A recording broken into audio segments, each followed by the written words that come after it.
Buckle up, because we're merging back into traffic on Radio Nemo's Nemo Nation. Oh, that's us. Yep. When you say something or when you think you know something, you always find out, hopefully, that there's something else to learn.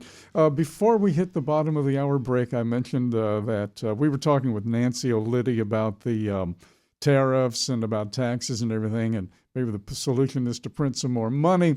4,356,000 pounds of cotton is used every year in the U.S.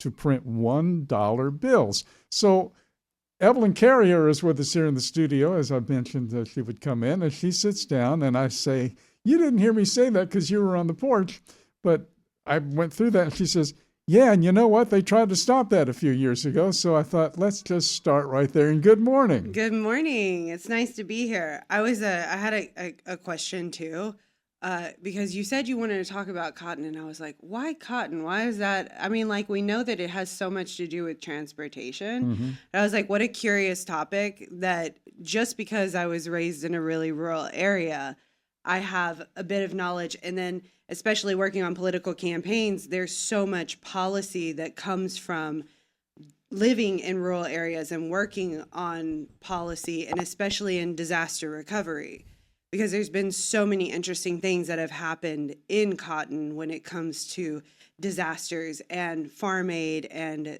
that we have like the Farm Bill and Title I with that Farm Bill that legislates whether or not you get a tax subsidy. So we're talking about taxes, right? Mm-hmm. Tariffs, taxes, cotton. And cotton. And in 2018, they had pulled a subsidy for cotton because the World Trade Organization, WTO, had ended up saying that it was unethical for the United States to have the market on cotton. It was like such a huge market.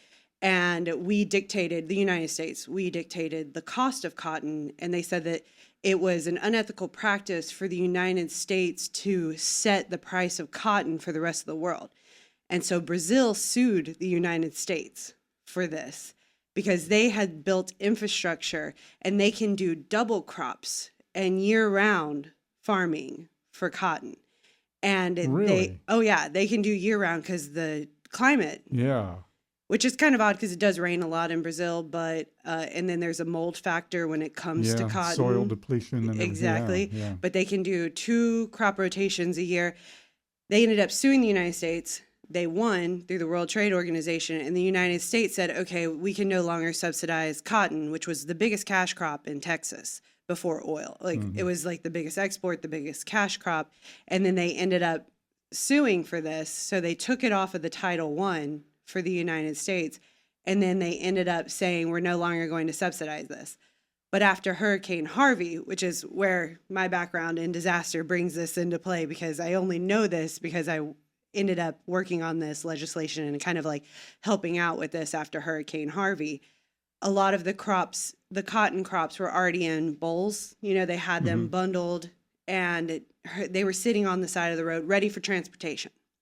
So they were waiting for the 18-wheelers to come in and take all of this cotton to the gens, and so that they could bale them, ship them out, to like Honduras and all of these other countries, China, Bangladesh. Honduras, right? Yes. Who would have thought Honduras was our biggest importer of American cotton? They make a lot of clothes. Yeah. So it's kind of crazy that a lot, and you'll see that too on the tags of the clothing, is like your clothing is made. It's not just made in China. I know everyone thinks that all clothing is made in China. It's not. A lot of clothing is made in South America as well because of cheap labor.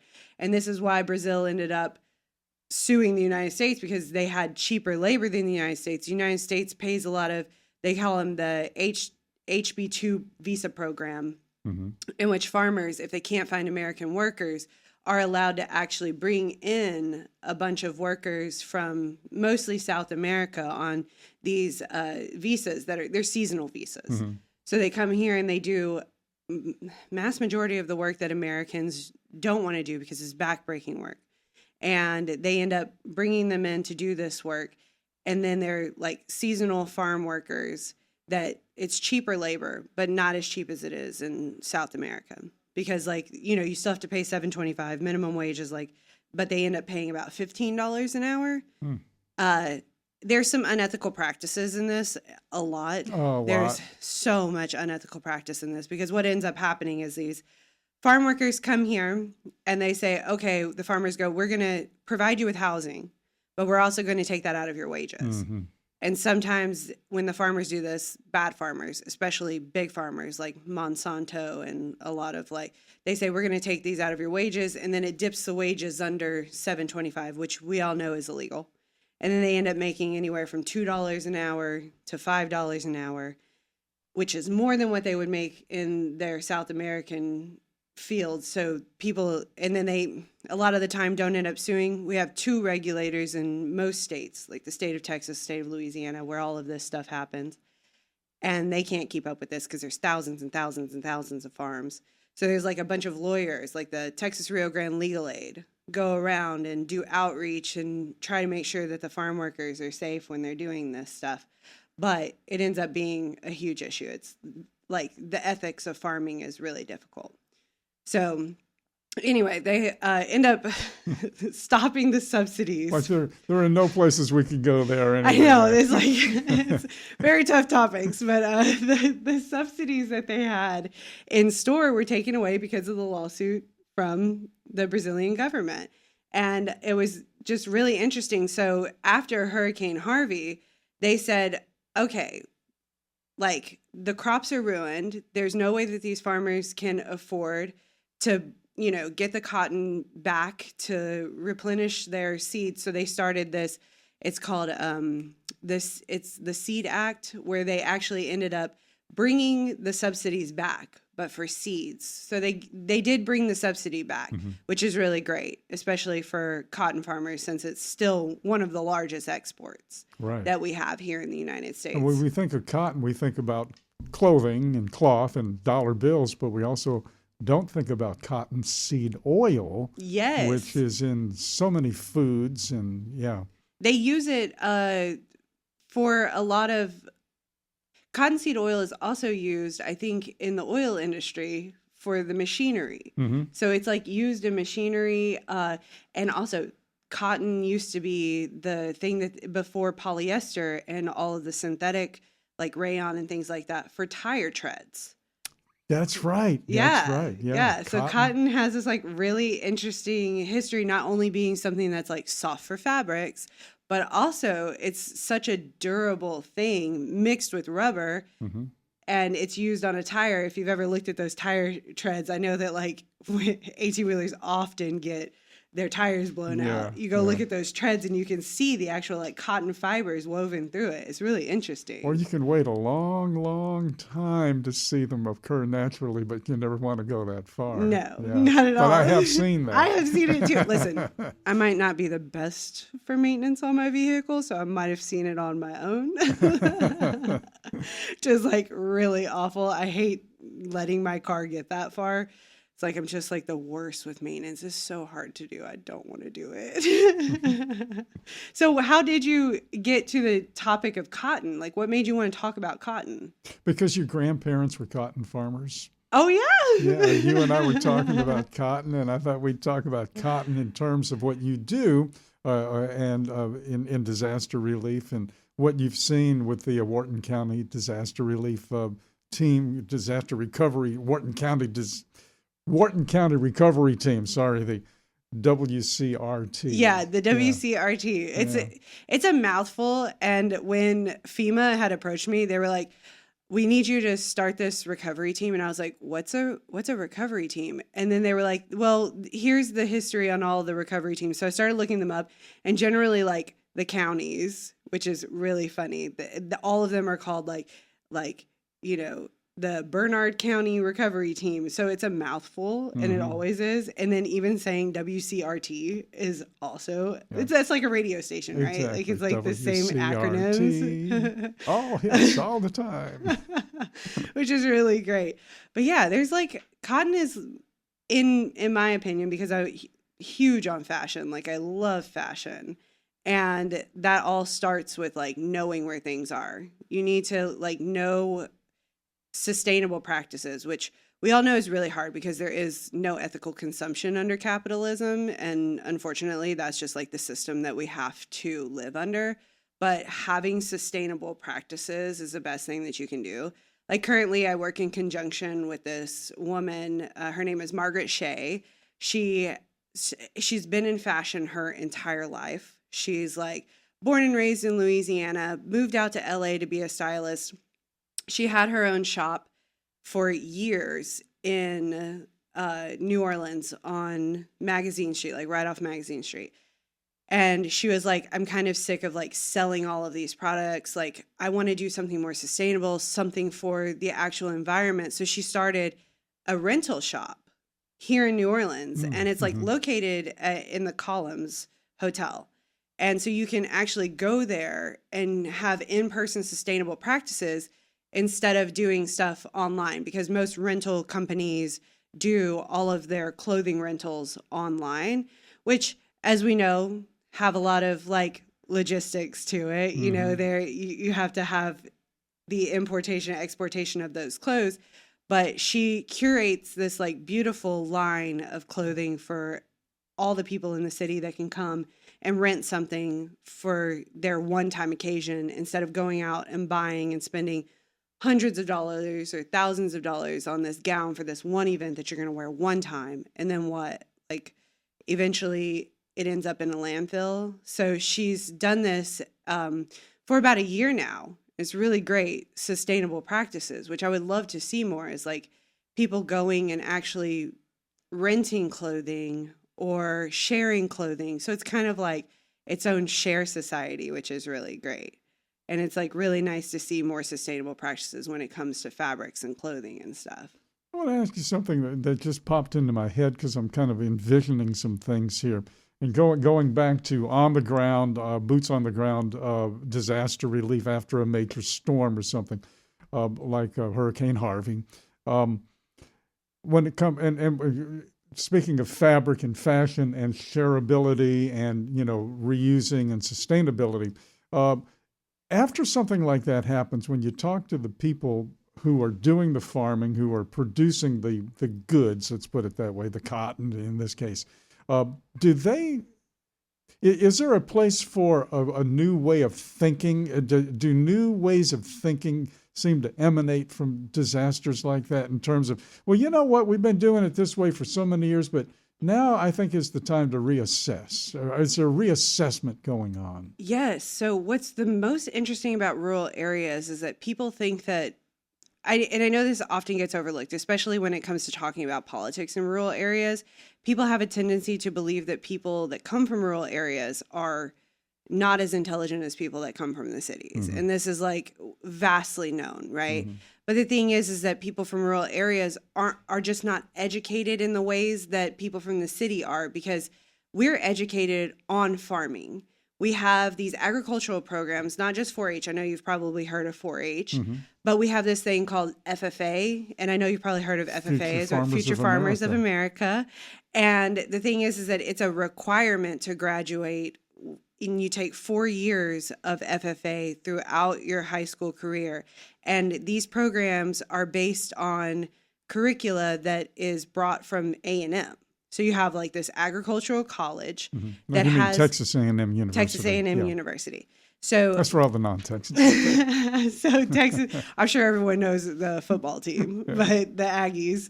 And what they end up doing. Oh, they do in Baton Rouge. Yeah, of course they do in Baton Rouge. You better not talk about that. I never said no.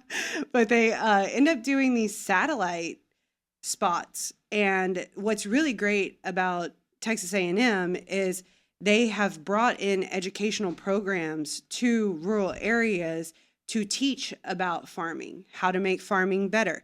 And what they do is they build the curricula for the FFA. They work in conjunction with the schools. We have programs where children of farmers, they start at the age of 14 getting out of school early so that they can go to their parents' farms and farm. I had about 10 of my friends, my graduating class was 47. About 10 of my friends, their parents were farmers. They left school like halfway throughout the day, and then they went to go farm on their parents' farm. They all ended up getting their college educations at A&M, came back and they all work on their parents' farms, and they're going to inherit the farm. And what A&M did was educate them on the new practices of farming. The issue is that when you go to school for this education, it's a science. It's not legislation. So when you're taught science versus political science, you're not getting the education on legislation. And there's a tendency to have a more conservative, because conservative values kind of like ring more true in rural areas, right? And that's mostly a religious thing. So when you end up voting for it in a two-party system, you kind of choose on your religion and your faith. You have a lot of time to sit in those combines and think about religion and like purpose and life. So you kind of vote on those factors.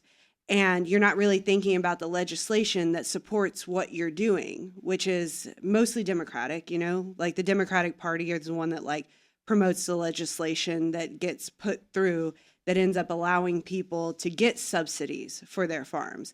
So it's unfortunate because like I think that people are kind of like pulled in two different ways. Like, what do I do? Do I vote on my religious beliefs and what I believe in, or do I learn about legislation and what would actually help my farm? And this was like really interesting because my grandparents were farmers. My father worked on a farm, and I was working on my first political campaign for state representative after we had been redistricted. So they had done a fair amount of gerrymandering in Texas. We all know that.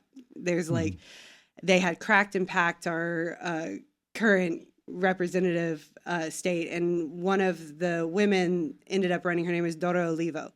Phenomenal woman. She had been a state representative for about 14 years. And then I ended up running her campaign. I think I was like 21 at the time, still like a kid, but I was involved in the community. So I had worked on the rural areas for this during that campaign, and ended up going and talking to farmers. And they were mostly voting against their own interests, because they wanted to take these subsidies away from the farmers and water access to the Colorado River, because the Colorado River runs right through Wharton County. And they wanted to pull access from, especially because there's a lot of rice and crawfish in Texas as well. Southern Texas, we get a lot of rain there. So they wanted to pull access of like the Lower Colorado River Authority was like, you can no longer pull water from the river to irrigate your crops. And what we were trying to do is like fight against that, fight for the farmers. But the Republican Party didn't really much care about that legislation. They kind of like concentrated a lot on education and being able to make up your own curriculum in education, which is right now mandated by the state of Texas if it's a public school. We don't have charter schools like the way we do here in New Orleans. And that's an unfortunate thing, too, that happened after Hurricane Katrina, is not having like a public education and each school being able to make up their own curriculum as well, because it's not really an equal education. But it's just really interesting because I had asked my father one day, I was like working on this campaign, and I came to him and I was like really nervous because I didn't know where he stood politically. And I had known that my stepfather and my mother were both Republicans. They voted for both Bush administrations at the time. And I had like come to my dad and I was like, hey, can I ask you for a donation for like the campaign that I'm working on? And he was like, who's it for? And I said, Dora Oliva. He goes, what party? And I was like, she's a Democrat. And he was like, okay, yeah. And I said, that's okay? And he was like, well, yeah, Democrats do everything for farmers. He was like, why wouldn't I, I've been voting for Democrats just because of the farming subsidy since the 70s. And I was like, well, I didn't know that, we just didn't talk politics. It just wasn't something that we really spoke about in our household. But, we talked farming, and I think that they definitely in our school make sure that we had, especially in rural areas. And mind you, I didn't go to the best public school. Like it was a farming community. So we did teach farming mostly.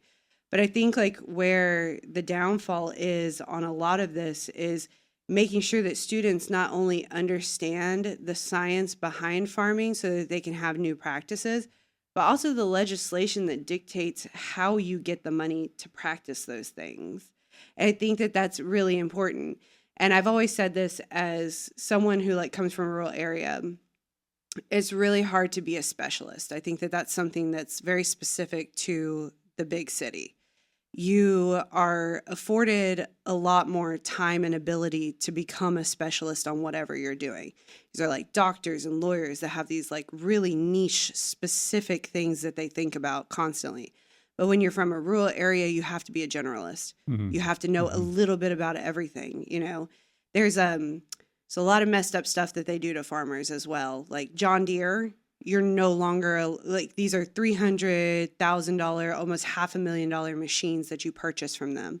And as a farmer, if you touch that machinery and you try and fix that machine yourself, you can no longer get it fixed by John Deere. Like they won't touch it. There's no warranty. They'll take it away. And, you know, you're essentially like renting these things, or they're purchased with the, you know, on credit. It's so expensive for these farmers to even farm in the first place.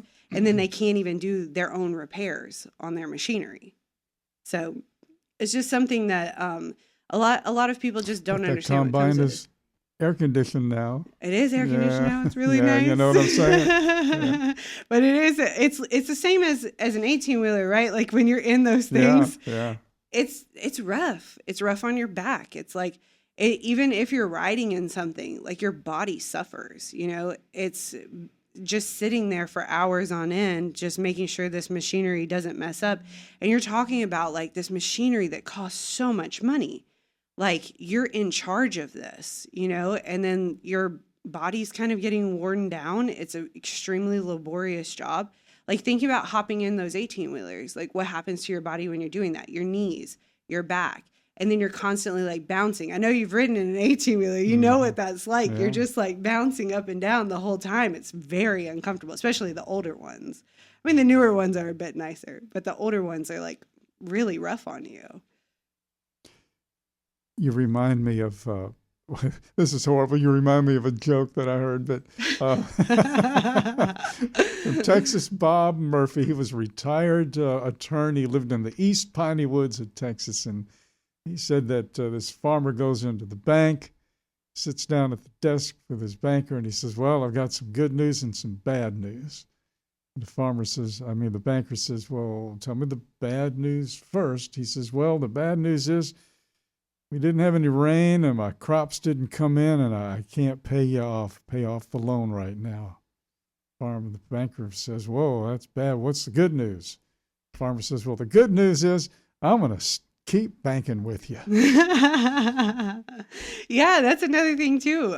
Prior to the 1970s with Farm Aid, and I know you're a big music guy, so you know that like Willie Nelson had a lot of involvement in that, and a lot of musicians came to the forefront and was like, we need legislation. We need to be able to feed the world. And the United States, not only on transportation and infrastructure logistics, is like number one in the world for farming, is because we put so much work and science into it. And the reason why you have ports like New Orleans, Houston, and like all of these cities is so that transportation from the fields, because you need those 18-wheelers and those railways and wonderful logistics from like rural areas in order to get that cotton before it starts to mold. Because it can only sit on the side of the road. If you get one rain in August, because they start harvest in August and September, and the Texas snow is what we call it. The Texas snow. And when you see it, we're like, oh, snow's here, snow's coming. And when they start belling that cotton and it sits on the side of the road, if you get one rain, it starts to mold and you're done. Your entire year of working on that crop is over with. So they've got to get it on those 18-wheelers and they've got to like send it out that way that nothing ends up molding. That way that they can actually like produce a crop and not have to have it subsidized by the government. And that was really hard on farmers when that legislation was pulled and they had to end up insuring it, and the insurance didn't cover anything. And that was called STAX, S-T-A-X, like the type of farming insurance that they have is kind of similar to what we do with like the housing insurance. And we all know that like when there's a flood, the flood insurance doesn't cover everything. FEMA tries to like cover a lot of that stuff as well, but it ends up being a a nightmare to deal with insurance companies versus like having the government subsidize these programs. And this is another thing, like talking about farmers as well, because you have these essentially like a universal basic income for farmers to make sure that like no matter what, if there's a disaster or if their crop fails, it does have a fall safe, like we're going to be able to produce something no matter what. It's just they don't have that for organic farming. I don't know if you knew that. Did you? I did not know that. Yeah. So if you don't do a cash crop, if you're not doing cotton, corn, maize, rice, like these are cash crops, soybeans. If you're not doing those things, then you don't get subsidized by the government. You still have to go through that loan process, insure your crop.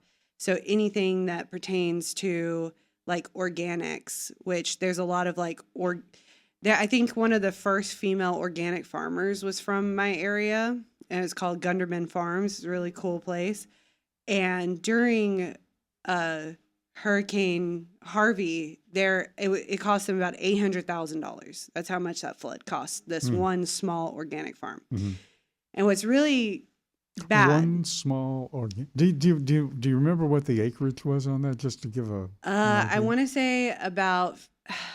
I don't, and I'd be lying if I said I did, but it had to be somewhere around 50 acres or more. Okay. That's a small. Yeah.